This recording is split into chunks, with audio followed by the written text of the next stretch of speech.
अस्सलाम वालेकुम नाजरीन, आपका होस्ट आपका दोस्त एहसान नाजो लेट्स सी पाकिस्तान में आपको खुशामदीद कहता हूँ। उम्मीद करता हूँ खैर खैरियत से होंगे। व्लॉग में बढ़ने से पहले हस्ब रवायत आपसे दरख्वास्त है कि मेरे चैनल को सब्सक्राइब करें, व्लॉग पसंद आए तो लाइक करें।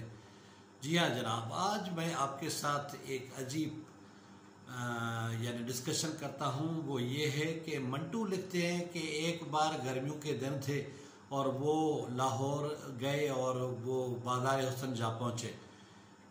एक घर में दाखिल हुए तो नायका कंबल ओढ़े और सर्दी से ठठर रही थी और दो विंडो एसी फुल स्पीड से चल रहे थे। तो मिंटू कहते हैं कि मैंने उनको कहा कि बाहर लोग गर्मी में मर रहे हैं और तुम इधर कंबल ओढ़े सर्दी से ठठर रही हो, एक एसी बंद क्यों नहीं कर देती? ये कौम का जो है ना नुकसान कर रही हो, अपना भी नुकसान कर रही हो। तो वो नायका उसे कहती है कौन सा मैं पल्लू जो है ना बिल अदा करती हूँ। तो उसने कहा कि चलो अपने जेब से नहीं अदा करती, फिर भी जो है ना कोई एहसास करो।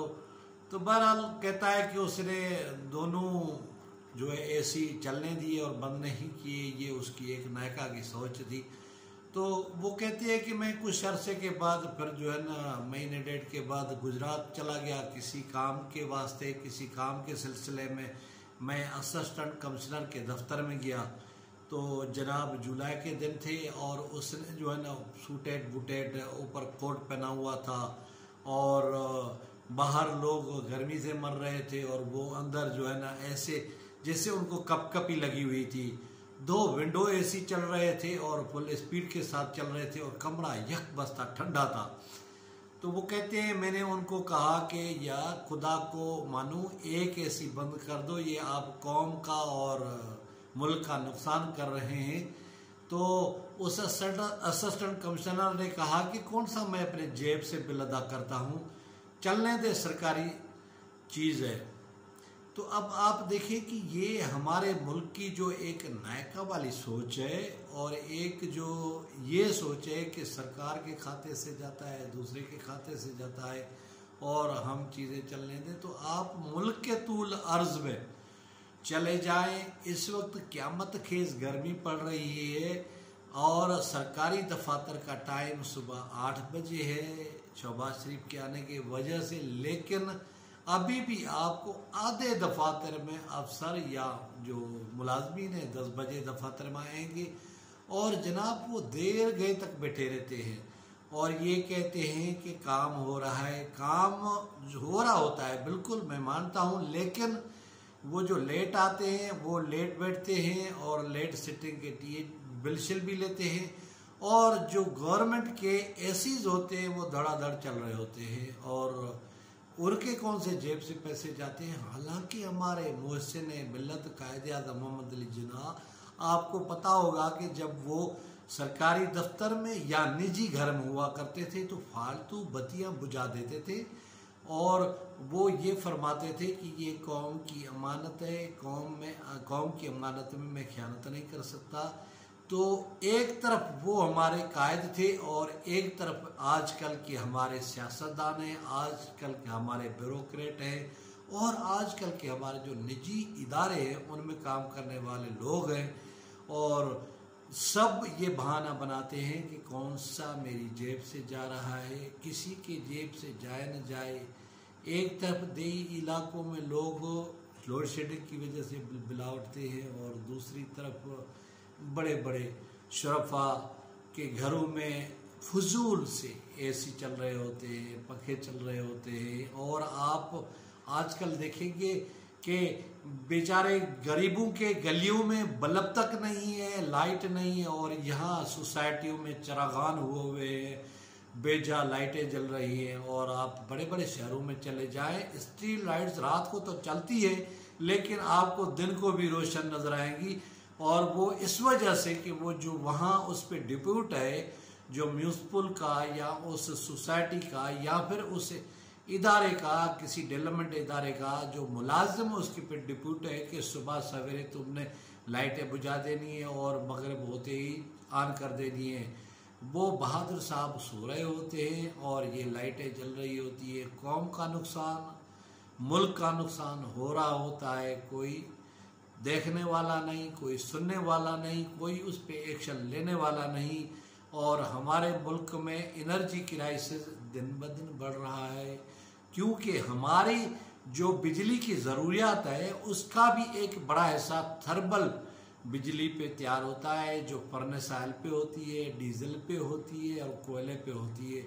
और ये आप समझिए कि इजी नहीं होता, इसके नकल व हमल पे भी पैसा आता है, इसकी ट्रांसपोर्टेशन में भी पैसा आता है, ये बाहर मुल्क से दरामद किया जाता है, और न जाने कितना हमारे कौमी खजाने का पैसा इस पे चला जाता है। और दिन ब दिन ये कमज़ोर मईशत और मकरूज कौम दिन ब दिन एक यानी जो कर्जों के बोझ तले दबती जा रही है, और हम हैं कि एहसास करने की किसी में कोई गुंजाइश नहीं। और जब तक ये हमारे मुल्क में नायका वाली सोच ख़त्म नहीं होगी तब तक हमारा मुल्क नहीं सुधरता। काश ये हमारे जो ब्यूरोक्रेट हैं, जो हमारे सियासतदान हैं, या जो हमारे जो सनतकार हैं, या जो हमारे कारोबारी हजरात हैं, काश ये कायदे मिल्लत मोहम्मद अली जिन्ना के उस उसूल को अपनाएं कि जो फालतू बत्तियाँ हैं, जो फालतू आलात हैं, वो बंद कर दिए जाएं, क्योंकि वो कौम की अमानत हैं। कौम की अमानत में ख़यानत नहीं कर सकते। लेकिन अब ये लोगों के जहन बदले कौन, लोगों के जहनों को कौन चेंज करे? ये जो नायका वाली सोच लोगों के जहनों में घर कर गई है, वो ब्यूरोक्रेट हो, अफसरशाही हो, या किसी भी ज़िंदगी के शोबे से ताल्लुक़ रखता हो। अगर आप एक प्राइवेट इदारे में चले जाते हैं, जो उसका मुलाजिम है वो मालिक के खाते में कहता है कि ये सरकारी खर्चे, यानी मालिक का खर्चे है, तो उसका क्या उसे जाए, वो क्यों उसका एहसास करे।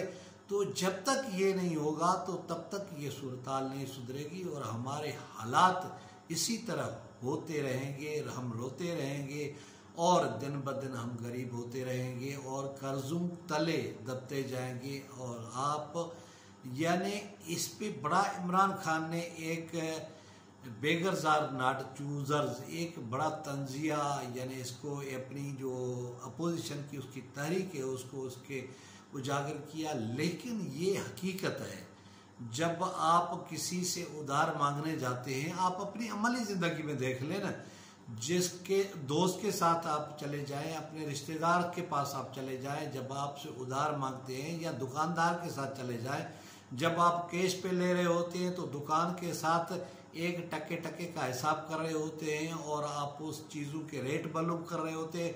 लेकिन जब आप उससे उधार ले रहे होते हैं तो आप बड़े पोलाइट हो जाते हैं, आप हम्बल हो जाते हैं, आप शर्मसार हो रहे होते हैं, और कहते हैं कि भाई साहब या लिख देना, फिर पहली तारीख आएगी तो मैं दे दूंगा। फिर उसकी मर्जी है कि वो जो डाल्टा का 1 लीटर का ऑयल का पैकेट है वो 480 लिखे, या 580 लिखे, या 680 लिखे, आप उसका खाता नहीं देखते। फिर वो पहली तारीख आती है, फिर आपको एक पर्चा थमा देता है कि आपकी तरफ 5000 हुए, आपके पास 6000 हुए, आपकी तरफ 30,000 हुए, और बंदा आंखें बंद करके वो पैसे जो होते हैं वो उसको देने के लिए आ जाता है। और जब वो पूरे नहीं होते हैं तो और शर्मसारी इनकिसारी के साथ कहता है, यार कोई और मामला थे जिसकी वजह से मेरे पास पैसे पूरे नहीं हुए, लिहाजा अगला बिल पूरा कर दूंगा, और बच्चे आए तो मामला चलाते रहना। आजकल आपको पता है तो महंगाई भी हो गई है और बजट आउट ऑफ कंट्रोल है। तो यानी आप जब एक दुकानदार के सामने आपकी ये पोजीशन होती है, आप यानी उससे आंखों में आंखें मिला के बात नहीं कर सकते, तो फिर मुल्क जब किसी से कर्जा लेता है तो ये कहाँ से आंखों में आंखें मिला के बात कर सकता है। आप कह सकते हैं, बिल्कुल कहने में कोई हर्ज नहीं है कि हम बड़े खुददार हैं, और खुददारी का ये आलम है कि किसी ने भी कोई अपने ख़जाने से, अपने अकाउंट से निकाल के कौमी ख़जाने में कोई 20,000 या 50,000 नहीं जमा कराए। आप देखते हैं कि जब हम ये टैक्स अदा कर रहे होते हैं, वो भी डंडे के ज़ोर पे जब धमकी आ जाती है FPR की वजह से कि अब आपके अकाउंट फ्रीज कर देंगे, तो फिर हम टैक्स जमा कराते हैं। और दूसरा जो इनडायरेक्ट टैक्स लिया जाता है, डायरेक्ट टैक्स देने के लिए कोई बंदा खुंदा पेशानी के साथ FBR के दफातर का रुख नहीं करता, और नहीं वहाँ ये तरगीब जाती है। आप एक बार अगर उस APR के चक्कर में आ जाते हैं तो सारी ज़िंदगी फिर आप पछताते रहते हैं। लिहाजा बहुत सारे ऐसे कारोबार हैं, मैंने देखा है। मैं एक ईंटों वालों के पास चला गया, उससे मैंने कहा कि ईंटें जो मुझे चाहिए, घर की तामीर कर रहा हूँ, तो उसने कहा कि जनाब मेरे पास न कोई अकाउंट है, न मेरा कोई खाता है, मैं कैश पे लेन देन करता हूँ और डेली लाखों रुपए की कैश होती है और लाखों की मैं कैश आगे फॉरवर्ड करता हूँ। तो मुझे बताएं कि ये कौन इस हालात को सीधा करेगा, कौन इनको ठीक करेगा। ये जब तक हमारे मुल्क में नायका वाली सोच खत्म नहीं होगी तब तक हम तरक्की नहीं कर सकते। बहैसियत कौम हम यानी जो है ना तनज़्ज़ुली का शिकार है। दिन ब दिन हालात हमारे कंट्रोल से बाहर निकलते जा रहे हैं और हम सिर्फ एक दूसरे को मुरद इल्ज़ाम ठहरा रहे हैं, लेकिन कोई अपना काम करने के लिए तैयार नहीं है।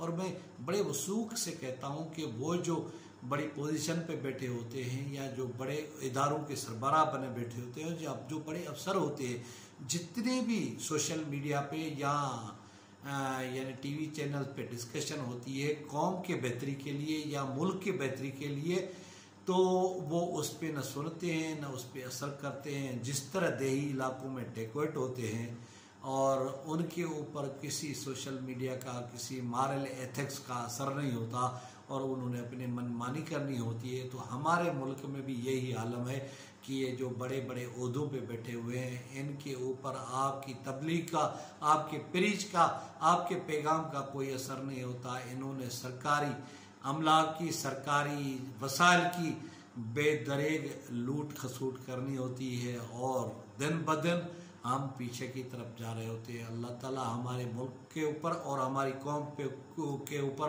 रहम फरमाए और ये जो गुलामाना सोच है और ये जो नायका वाली सोच है, इससे हमें निजात दिलाए। उम्मीद है नाज़रीन आपको मेरा ब्लॉग पसंद आएगा। किसी और ब्लॉग और किसी वीडियो में आपसे मुलाकात होगी, तब तक मुझे दे इजाज़त। खुदा हाफ़िज़।